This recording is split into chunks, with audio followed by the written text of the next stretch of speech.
Ok, Deadpool et Wolverine. Clairement, le film le plus attendu de ces dernières années, tant on a pu être plus ou moins déçu par les dernières productions Marvel Studios. Alors clairement, j'avais dit que je ferais probablement jamais de critiques de films ou de vidéos dans lesquelles je donnerai mon avis, mais je pense qu'aujourd'hui ça peut être intéressant de commencer à faire ce type de vidéo, tant on sait que maintenant on aura en plus 1 ou 2 films par an avec une série, donc clairement je pense que je peux y aller. Vous verrez, si vous cherchez de la négativité dans ces vidéos, c'est pas la peine, vous pouvez passer votre chemin. On va faire une vidéo en 2 parties avec mon avis sans spoiler et mon avis avec spoiler. Lors de ces dernières semaines, on pouvait absolument pas faire un pas sans voir une affiche, une OP marketing dans le monde basée sur le film. Bref, Marvel Studios a complètement transformé ce film en véritable événement planétaire. En tout cas, c'était ce qu'ils avaient envie de faire. Mais on pouvait peut-être se demander si c'était bon ou mauvais signe. C'est un peu ce que j'appelle la jurisprudence Suicide Squad, pour ceux qui se rappellent, avec un film qui avait été, à l'époque, à Paris, inondé en termes de marketing, pour un résultat, je me souviens très bien en sortant de la salle, vraiment raté. Mais j'ai eu la chance de voir le film jeudi soir lors de la première projection à Montréal, car oui, en Amérique du Nord, les films sortent le vendredi et pas le mercredi, bande de chanceux. Et franchement, cela faisait très longtemps que j'avais pas autant kiffé une séance de cinéma. Et en fait, avec la personne avec qui j'y étais, on s'est tout de suite dit que la dernière fois qu'on avait autant kiffé une séance, c'était Endgame. Les gens portaient des costumes de Deadpool, il y avait des buckets de popcorn Wolverine et Deadpool dans tous les sens, ils avaient fait un effort de ouf sur le merch. On sentait vraiment que le film, c'était un événement à part entière. Et perso, j'ai vraiment passé un super moment et j'étais pas le seul. La salle a eu des réactions complètement folles, on a rigolé, on a pleuré, bref, tout ce qu'on veut, clairement, quand on va au cinéma. Mais est-ce que le film m'a plu ? Oui, à 100%. Est-ce que le film est parfait ? Non, bien sûr. Mais on va commencer, et sans spoiler, par parler de ce que j'ai aimé. Le rythme, l'action, ça va à 1000 à l'heure, des scènes d'action et de combat épiques, vraiment bien faites. Et pour ça, je vous conseille vraiment de voir le film en IMAX si vous le pouvez, parce que certaines scènes sont vraiment à couper le souffle, et on peut même pousser un peu plus loin, aller le voir en Dolby Cinema. Ensuite, le ton, évidemment on est sur du Deadpool, et le mix Ryan Reynolds et Hugh Jackman, c'est un pur bonheur. Il passe 99% du temps à se balancer des saloperies à la tronche, c'est vraiment trop bien. On est vraiment sur du Deadpool, mais avec le curseur, là pour le coup, à 1000%. Mais clairement, ça peut être déroutant parfois parce qu'on essaye de suivre une histoire et on a Deadpool qui passe son temps à troller Kevin Feige et le MCU d'une manière vraiment drôle, en brisant le 4e mur bien évidemment. Et cette touche qu'on appelle le méta-humour, clairement, ça a vraiment plu à la salle. Bref, on sent que Kevin Feige a donné carte blanche à Sean Levy et à Ryan Reynolds pour ce film, et clairement c'était la meilleure façon de le faire. Tu ne peux pas faire un film Deadpool dans le MCU sans avoir un maximum de vannes et un maximum de trollage sur la franchise elle-même. J'ai aussi bien aimé le fait qu'on ne nous refasse pas tout l'historique du personnage de manière plus ou moins subtile. Je trouve que c'est quelque chose qui affaiblit et qui alourdit quand même pas mal les expositions de tous les films qu'on a pu voir après Endgame. Parce que même si on sait que Marvel Studios veut embarquer des nouveaux fans, et c'est très bien, je fais quand même partie de ceux qui pensent que quand tu veux embarquer dans un univers aussi énorme, tu dois un peu faire tes devoirs avant et regarder les films et les séries précédentes. Puis comme tout est dispo en Blu-ray ou sur Disney+, clairement c'est rien de bien méchant. Comme je disais donc, parfois un peu déroutant, mais pour le coup assez bien équilibré entre le drama, l'humour et l'action. Bref, vous l'aurez compris, gros kiff de mon côté. Maintenant, on va passer à mon avis avec spoiler. Donc je vous préviens, faites attention, la suite de la vidéo va parler de choses précises avec full spoiler, vous êtes prévenus. Bon, on va pas y aller par 4 chemins, la salle a explosé lors du reveal de Chris Evans en Johnny Storm. Bon, on va pas se mentir, moi je m'étais fait spoiler ce détail 24 heures avant de voir le film, merci YouTube, mais comme le personnage ne dure pas très longtemps dans l'histoire, clairement, c'était pas trop grave. Mais vraiment un gros plaisir de revoir l'acteur et un gros plaisir de revoir ce Johnny Storm de la première ère des 4 Fantastiques de la Fox. Mais alors que dire du moment où Blade est arrivé ? Les gens se sont levés dans la salle.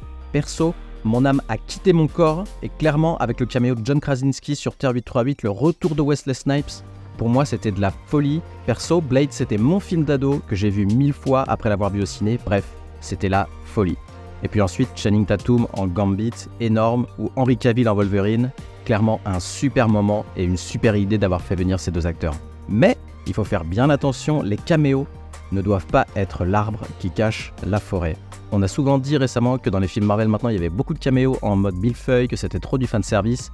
Donc c'est sûr, il faut faire vachement attention. Et moi personnellement je préfère un film sans caméo mais béton plutôt qu'un nanar blindé de caméos, et je pense qu'on est tous d'accord avec ça. J'ai pu lire aussi que le film était un peu bouffi de nostalgie, et clairement je suis pas du tout d'accord. Ce que certains appellent nostalgie, moi je range plutôt ça dans la catégorie hommage, car ce film, c'est un vrai hommage aux X-Men et à l'ère de la Fox. Et je le rappelle, et je le rappellerai toujours, Disney n'a pas racheté les droits de la Fox froidement pour s'approprier quelque chose qui ne leur appartient pas.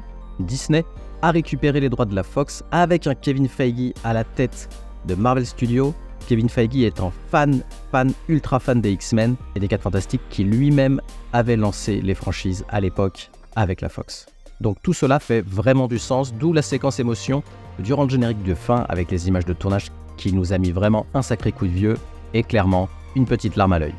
Ensuite, si je devais trouver un défaut au film, et c'est un peu le défaut de tous les films récents du MCU, il ne fait pas du tout avancer le MCU. Et je trouve que c'est un peu toujours le même problème en ce moment. Le film est vraiment cool, mais il manque d'enjeux et de liens. Même si on a le TVA, les références à Loki et au multivers, on aimerait un peu plus de connexion avec une histoire plus large maintenant. On aimerait que le multivers avance. Et je pense que c'est maintenant le moment de relancer une histoire plus vaste. Mais j'ai le sentiment que Deadpool et Wolverine sera le dernier film, entre guillemets, dans son coin, ou même on pourrait dire hors série, du MCU actuel. Je le pense et je l'espère, car cette transition maintenant est en train de nuire au MCU plus qu'autre chose.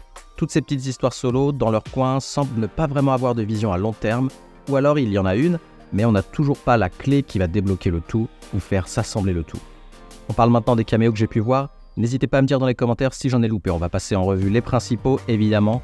On a tous les amis de Wade et Vanessa, qui n'est pas sa femme dans cet univers. Nuance très intéressante. On peut voir évidemment Happy, et j'étais vraiment hyper content de revoir Jon Favreau dans cette scène surréaliste qui se passe avant Infinity War, durant laquelle Wade passe un entretien d'embauche pour devenir un Avenger. Aussi, tous les X-Men qu'on a pu voir lors des bandes annonces, on va pas tous les refaire, et on va passer au plus gros, et notamment le retour de Chris Evans dans le rôle de Johnny Storm, et pour le coup, ça c'est une véritable surprise.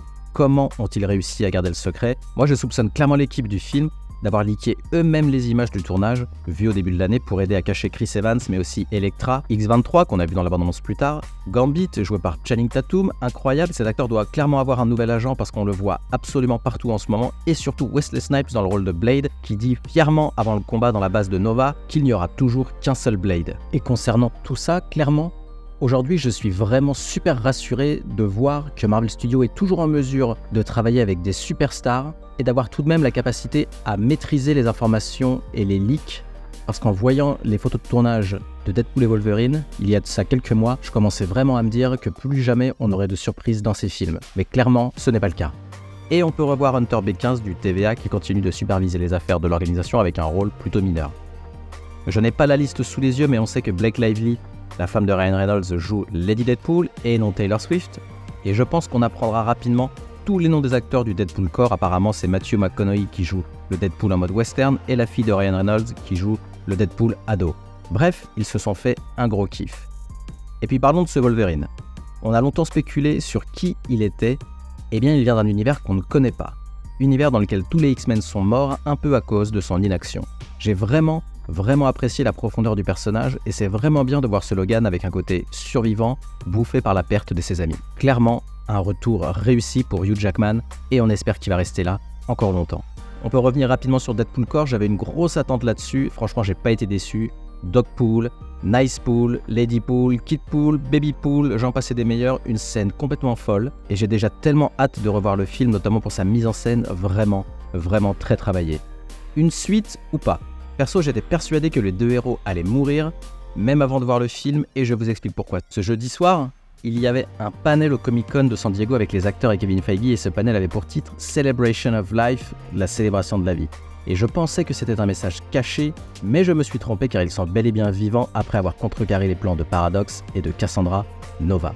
Durant le film, Wade fait une blague disant que Hugh Jackman va jouer le rôle jusqu'à 90 ans pour remplir les caisses de Disney, mais je ne pense pas qu'on les reverra dans un film solo. Par contre, 100% qu'on les reverra dans d'autres films avec les Avengers ou autres. On a pu voir une autre scène au début du film dans laquelle Deadpool voyage à travers le multivers pour trouver son Wolverine, et clairement on a pu voir des références incroyables aux comics, mais on se fera une vidéo d'analyse un peu plus précise dès que possible. Bon, en tout cas vous l'aurez compris, pour moi Deadpool et Wolverine c'est une vraie réussite, un très bon film, malgré ses défauts, un film bien nerveux, ultra bien mis en scène, avec des caméos complètement dingues, un rythme et une bande son vraiment géniale. Mais encore une fois, un film un peu solo qui ne fait pas trop avancer l'univers du MCU et je pense qu'il est temps pour Marvel Studios de passer la seconde sur le multivers. N'hésitez pas à me dire ce que vous en avez pensé dans les commentaires et à partager vos théories.